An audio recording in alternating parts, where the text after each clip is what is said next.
स्वागत है आप सभी का फिल्म डिकोडेड में। तो आज हम देखने वाले हैं नीला वेलिचम मूवी की कहानी। ये फिल्म वैकुम मोहम्मद बशीर की इसी नाम की एक काफी फेमस शॉर्ट स्टोरी पे आधारित है और साथ ही साथ ये मूवी 1964 की ब्लॉकबस्टर भार्गवी नीलियम का रिबूट भी है। इस मूवी के डायरेक्टर और को प्रोड्यूसर है आशिक अबू। ये मूवी आई है 2023 में। इस मूवी की IMDb रेटिंग है 6/10। मैं आपको सजेस्ट करूंगी आप जरूर जाके एक बार ये मूवी देखें। अगर आपको ये मूवी देखनी है तो ये आपको Amazon प्राइम पे मिल जाएगी। तो मूवी की शुरुआत में हमें वक्त दिखाया जाता है 1964 का, जहाँ पर हमें एक अबैंडन्ड घर दिखाया जाता है।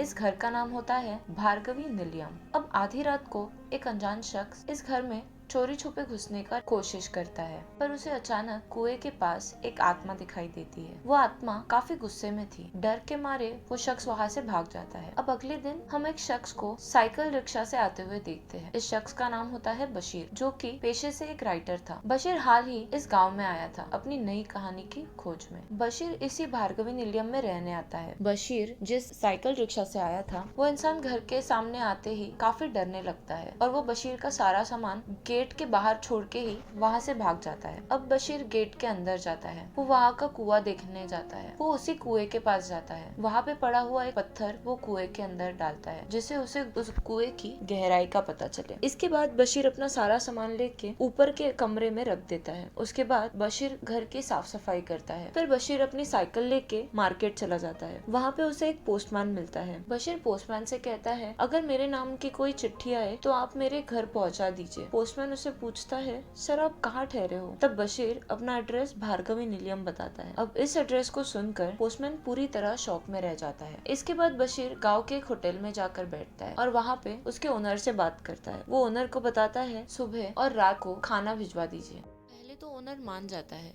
बशीर उसे एडवांस में पैसे दे देता है। तो ओनर उसे पूछता है हमें किस एड्रेस पे खाना डिलीवर करना है।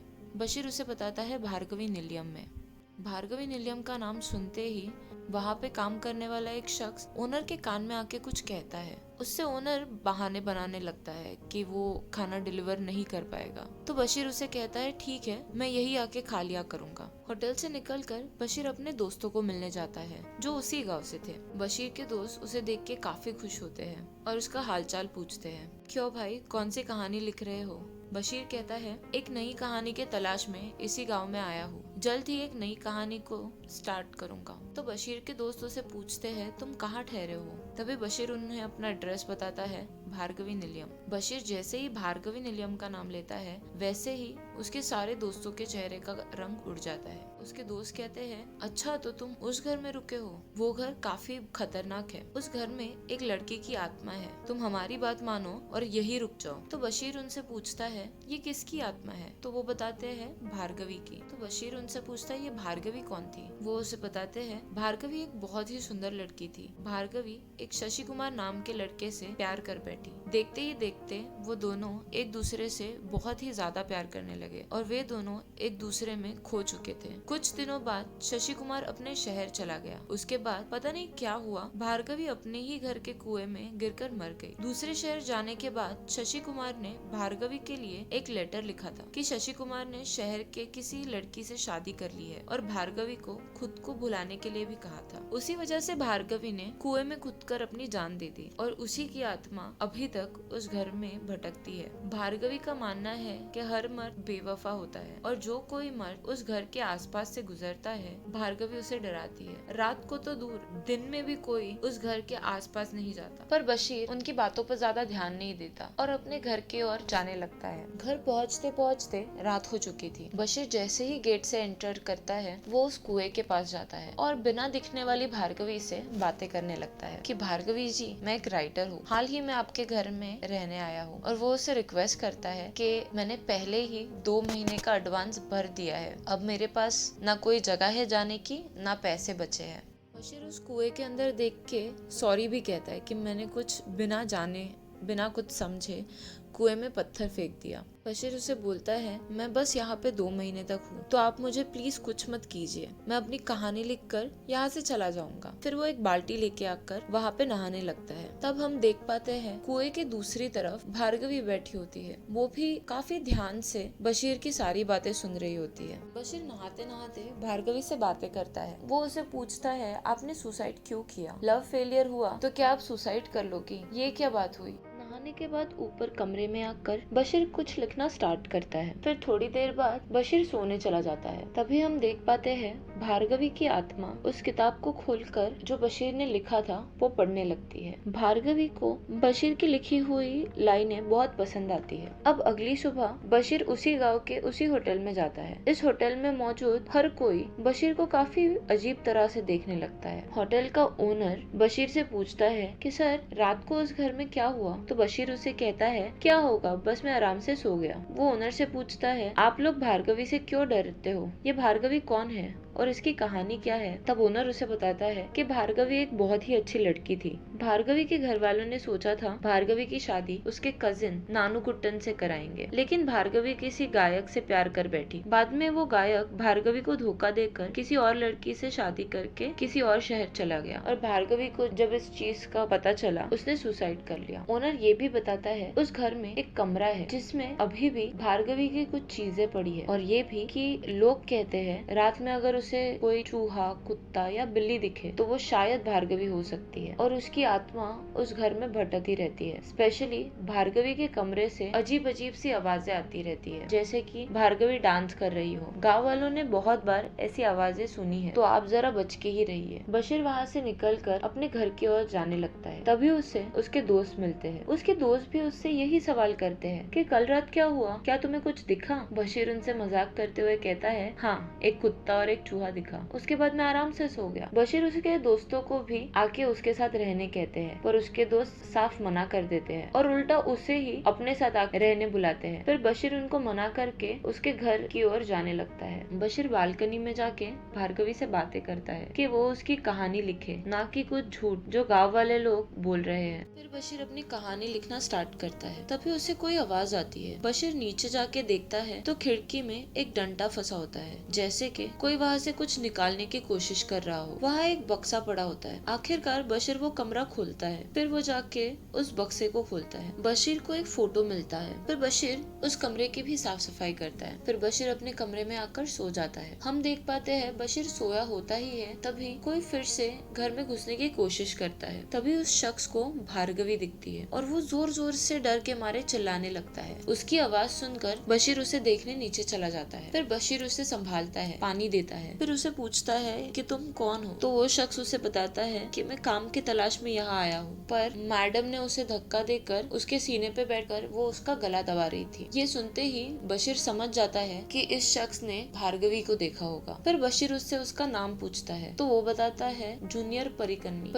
बशीर परिकन्नी को अपने साथ रखने के लिए मान जाता है। परिकन्नी बशीर के रूम में सो जाता है। बशीर फिर से बालकनी में आके भार्गवी से बात करने लगता है। बशीर उसे कहता है कि परिकन्नी गरीब है, वो उसे यहाँ रहने दे। वो परिकन्नी की मदद से घर की, गार्डन की और कुएं की साफ सफाई करेगा, तो भार्गवी उसे यहाँ रहने की इजाजत दे और उसे डराए नहीं। दूसरे दिन दोनों मिलके घर की साफ सफाई करते हैं। रात होने के बाद बशीर खाना लेने जाता है। तभी भार्गवी के कमरे से सितार की सुरीली आवाज आती है, जिसे सुनकर परिकन्नी भी खुश हो जाता है। अगली सुबह परिकन्नी बशीर के दोस्तों के घर जाता है। वहाँ पे दरवाजा उसके दोस्त का मामा खोलता है और वो परिकन्नी का गला दबाने लगता है। बशीर के दोस्त उसे बचाते हैं। फिर परिकन्नी चिट्ठी देके कहता है उसे बशीर ने भेजा है। बशीर ने उनसे रस्सी मांगी थी कुआं साफ करने के लिए, और ये भी कि वो बशीर के घर काम कर रहा है। अब परिकन्नी रस्सी लेकर भार्गवी निलयम आ जाता है। बशीर कुआं साफ करने कुएं के अंदर जाता है, पर परिकन्नी रस्सी छोड़ देता है और उसकी वजह से बशीर अंदर गिर जाता है। परिकन्नी भागते भागते बशीर के दोस्तों के पास मदद मांगने आता है। तभी बातों बातों में वो उसे भार्गवी के बारे में बताते हैं कि भार्गवी बशीर की वाइफ नहीं, एक भूत है। ये सुनते ही परिकन्नी बेहोश हो जाता है। बशीर उसे जगाता है तो उसके दोस्त पूछते हैं आखिर हुआ क्या। तभी बशीर उन्हें बताता है कि उसे भी ज्यादा कुछ याद नहीं, बस उसे ये याद है कि उसे किसी ने कुएं के अंदर से हवा में उठाया और उसके बाद वो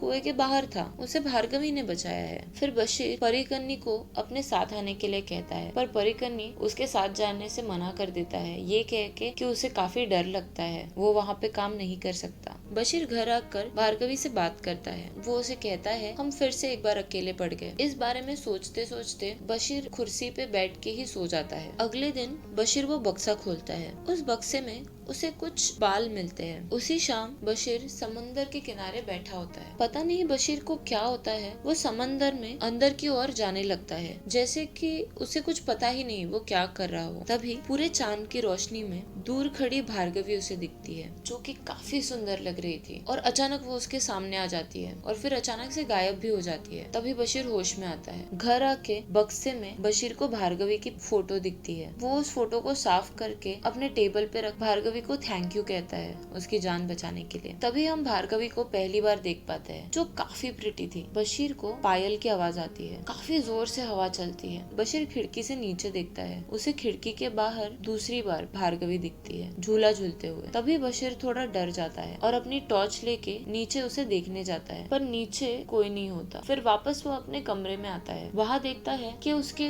लिखे हुए पन्नों में से एक पन्ना जला हुआ था। तब वो समझता है कि शायद भार्गवी को वो पसंद नहीं आया। अगली सुबह बशीर बक्से में से बाकी चीजों को देखने लगता है। उसे कुछ कटआउट्स मिलते हैं किसी अखबार के, जिसमें एक इंसान की मौत की खबर थी, और उस इंसान का हुलिया बिल्कुल शशि कुमार से मिलता जुलता था। लखनऊ एक्सप्रेस ट्रेन में, और उस इंसान के पास भी बालों का छोटा सा टुकड़ा था जो शायद भार्गवी के थे। उस इंसान के पास मलयालम लैंग्वेज के कुछ न्यूज़पेपर्स और कुछ लेटर्स मिलते हैं, और इसी से पुलिस को लगता है कि ये डेड बॉडी एक मलयालम इंसान की होगी, जिसने शायद लव फेलियर की वजह से सुसाइड कर लिया है। साथ ही एक लेटर मिलता है जो नानूकुट्टन ने लिखा था, जो कि भार्गवी का कजिन था। अब बशीर अपने दोस्तों से ये सारी बातें शेयर करता है। बशीर के दोस्त उसे बताते हैं कि भार्गवी उनके कॉलेज में थी और उसकी दो सहेलियां थी, सुमा और लता, तो वो उनसे जाके मिले, उसे शायद कोई बात पता चले। बशीर उनसे और भार्गवी की माँ से मिलता है। वो उसे उस लेटर के बारे में पूछता है, तो भार्गवी की माँ कहती है कि उसे भार्गवी के मौत के बाद एक लेटर तो मिला था, बट फिर वो लेटर नानूकुट्टन ने अपने पास रख लिया। बशीर को अपने दोस्तों से ये भी पता चलता है कि नानूकुट्टन एक बुरा इंसान था और लोगों को ऐसा शक था वो ब्लैक मैजिक भी करता है। अब रात को बशीर ये सब सोच ही रहा होता है, तब बशीर को नीचे से किसी की आवाज आती है। जब बशीर दौड़ के नीचे जाता है, वो आदमी वहाँ से भाग जाता है, पर भागने से पहले वो आदमी उस रूम को जलाता है और बशीर पे हमला करके वहाँ से भाग जाता है। दूसरे दिन बशीर उस होटल में जाता है, तो उस होटल का ओनर बशीर को पूछता है। बशीर उसे बताता है कि कहानी अब तक पूरी हुई नहीं है, बट कुछ दिनों में हो जाएगी। उस होटल के एक हिस्से में नानूकुट्टन भी बैठा ये सारी बातें सुन रहा होता है। रात को बशीर बैठ के अपनी कहानी पूरी कर ही रहा होता है कि उसके लालटेन का केरोसिन खत्म हो जाता है। तो बशीर भार्गवी से कहता है कि मेरी कहानी ऑलमोस्ट पूरी हो चुकी है, मैं बस केरोसिन लेके आता हूँ, फिर मैं आपको कहानी पढ़ के सुनाऊंगा। ये कहकर वो अपने दोस्तों के यहाँ चला जाता है। वो केरोसिन लेके जैसे ही भार्गवी नीलम के यहाँ आता है, उसे ऊपर वाले कमरे से काफी सुंदर सी सफेद नीली सी रोशनी दिखती है। वो दरवाजा खोलकर अंदर जाता है तो उसे उस लालटेन से वही सफेद नीली सी रोशनी आते हुए दिखती है। वो भार्गवी को उस रोशनी के लिए शुक्रिया कहता है। अब बशीर कुएं के पास बैठा होता है और उसने लिखी हुई कहानी भार्गवी को सुनाता है। तभी हमें दिखती है भार्गवी की कहानी। हमें दिखाया जाता है शशि कुमार सितार बजाते हुए और उसकी ताल पर घुंघरू पहने नाचती हुई भार्गवी। अगले दिन हमें लता और सुमा दिखते हैं भार्गवी के कमरे के बाहर उसका इंतजार करते हुए। फिर ये तीनों शशि कुमार के घर जाती है। उनके कॉलेज की एनिवर्सरी में परफॉर्म करने के लिए वो शशि कुमार से मदद मांगती है और शशि कुमार भी राजी हो जाता है। फिर हम देख पाते हैं नानूकुट्टन को। वो उसकी कार में भार्गवी, लता और सुमा को लेकर कॉलेज पहुंचता है और उनकी परफॉर्मेंस के बाद वो तीनों शशि कुमार के साथ चली जाती है। ये देखकर नानूकुट्टन काफी गुस्सा होता है। फिर ये सारे भार्गवी के घर मिलते हैं डिनर के लिए। भार्गवी की माँ उनके लिए खाना परोसती है। फिर खाना खा के सब अपने घर चले जाते हैं। तब से भार्गवी और शशि कुमार एक दूसरे से प्यार करने लगते हैं। शशि कुमार भार्गवी के बगल के घर में ही रह रहा होता है, तो उनके बीच में सिर्फ एक दीवार होती है। तो भार्गवी और शशि कुमार रोज दीवार से लग के बातें करते हैं। कुछ दिनों बाद नानुकुट्टन वहाँ आता है। तब उसे उस दीवार पे पत्र दिखता है। तभी उसे पता चलता है कि भार्गवी और शशि कुमार के बीच कुछ चल रहा है। फिर नानुकुट्टन वहाँ से शशि कुमार के घर जाता है। तभी भार्गवी उसके लिए एक पार्सल भिजवाती है जिसमें फ्रूट्स होते हैं। नानुकुट्टन वहाँ से भार्गवी के घर जाता है। वो भार्गवी की माँ से उनके शादी की बात करता है। बात करते करते भार्गवी के घर जो हेल्पर होता है वो उसे मारने लगता है। भार्गवी उससे झगड़ा करती है और उसे वहाँ से जाने कहती है। नानुकुट्टन अगले दिन आके भार्गवी के माँ से माफी मांगता है और भार्गवी के कमरे में चला जाता है। भार्गवी उस वक्त अपने कॉलेज में होती है तो नानुकुट्टन वहाँ पे एक लेटर रख के चला जाता है। ये लेटर वही था जो बशीर को बॉक्स में मिला था। शशि कुमार अपने घर आ रहा होता है तभी उस पे कोई हमला करता है। वो एक पेड़ के सहारे छिप जाता है। उसे वहाँ से कोई भागते हुए दिखता है। अगली सुबह भार्गवी को बताता है कि उस पे किसी ने हमला किया था और ये भी कि वो लखनऊ जाने वाला है। वो उसे कहता है कि वो बस 6 महीने वहाँ पे जाके रहेगा, उसके बाद भार्गवी को आके ले जाएगा। उसी रात शशि कुमार वहाँ से चला जाता है। वो अपना सितार भार्गवी के पास रख देता है। जैसे ही शशि कुमार स्टेशन पे पहुँचता है उसे नानुकुट्टन मिलता है जो कि झूठ बोलकर उसके साथ ट्रेन में जाता है और दोस्ती का नाटक करता है और उसे वैसा ही पार्सल देता है जैसा भार्गवी ने पैक करके दिया था, उसके इनिशियल बी के साथ। दोनों ट्रेन में जाके बैठ जाते हैं। शशि वो पार्सल खोल के उसमें से केला खाने लगता है। केला खाने के बाद उसे काफी अजीब लगता है। उस फलों में शायद कुछ था। नानुकुट्टन शशि की उस हालत को देखकर काफी हंसता है और उसे उसी हालत में छोड़कर वहाँ से चला जाता है। जाते जाते वो खुद का और शशि कुमार दोनों का ब्रीफकेस वहाँ से लेकर चला जाता है। फिर ट्रेन भी निकल जाती है। अब भार्गवी लगभग हर रोज पोस्ट ऑफिस जाकर शशि कुमार की चिट्ठी के बारे में पूछती है। वो शशि कुमार की याद में रोती रहती है। उसी दीवार से लगकर शशि कुमार को याद करती रहती है। तभी नानुकुट्टन उसी दीवार पे बैठा उसे कहता है उसे शशि कुमार को भूल जाना चाहिए। भार्गवी उसे घर जाने कहती है क्योंकि वो घर पे अकेली थी। तभी नानुकुट्टन उसे सच्चाई बताता है कि उसने ही लखनऊ की टिकट शशि को दी थी और उसे केले खाने दिए थे जिसमें जहर था। ये सुनते ही भार्गवी टूट जाती है, वो नीचे गिर जाती है। नानुकुट्टन फिर से भार्गवी को शादी के बारे में पूछता है। भार्गवी उसे बहुत जोर से तमाचा मारती है। नानुकुट्टन इससे गुस्सा होके भार्गवी के बाल पकड़कर उसे कुएं में धकेल देता है और डूबने की वजह से भार्गवी की मौत हो जाती है। और हम फिर से प्रेजेंट में बशीर को देखते हैं जो भार्गवी से पूछता है कहानी सही है कि नहीं। तभी अचानक नानुकुट्टन कहता है इसका जवाब मैंने देना चाहिए। नानुकुट्टन पूछता है उसे कब पता चला कि उन दोनों को उसने मारा है। बशीर कहता है अगर कुछ गलती है तो वो सुधार के पब्लिश कर सकता है। नानुकुट्टन कहता है पब्लिश करने तक तुम रहोगे नहीं ना। नानुकुट्टन बताता है कि शशि कुमार ने केले खाने के बाद उसने शशि कुमार का गला दबा के उसके मारा था और भार्गवी ने मरने से पहले कहा था कि वो मरने के बाद भी नानुकुट्टन से उसका बदला लेगी। नानुकुट्टन बशीर पे चाकू से हमला करता है पर वो बच जाता है और इनकी हाथापाई शुरू हो जाती है। आखिर में नानुकुट्टन बशीर को कुएं के किनारे पे चढ़ के उसे कुएं में ढकेलने जाता है पर खुद ही अंदर गिर जाता है। अब बशीर नानुकुट्टन को बचाने के लिए रस्सी डालता है पर हम देख पाते हैं भार्गवी की साड़ी का पल्लू उसके पैर को जकड़ के उसे कुएं के अंदर खींच लेता है जिससे उसकी मौत हो जाती है। तभी कुएं से रोशनी आती है और अपने साथ सारे पन्ने हवा में ऊपर लाती है जो नानुकुट्टन ने फेंक दिए थे। आखिर में बशीर कहता है भार्गवी जी ऊपर वाला आपकी आत्मा को शांति दे और आप और शशि कुमार दूसरी दुनिया में मिल पाए। आपकी और मेरी दोस्ती यही तक थी। और यहाँ पर नीला वेलिचम मूवी की कहानी खत्म होती है। तो आपको कैसी लगी इस मूवी की कहानी?